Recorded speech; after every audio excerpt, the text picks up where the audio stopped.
Lower body exercises na pwede mong gawin kahit nasa bahay ka lang. Okay, 11 exercise po itong demo natin ha. Number 1, squat then heel up. Okay, maganda po ito sa legs and sa butt at sa calves.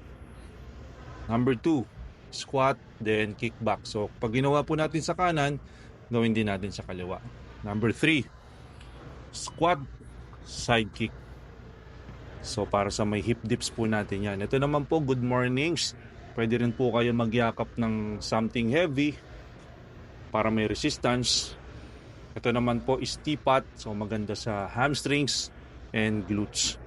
So ito mga moms, mga tol, pag ginawa nyo po to, damihan nyo po yung repetitions. Okay, so pwede pong 15 repetitions or more. Mas maganda. Okay, lalo na po kung wala tayong equipment sa bahay. Pero yung ibang exercise po dito na dinemo ko, pwede nyo pong lagyan ng weights tulad po nito.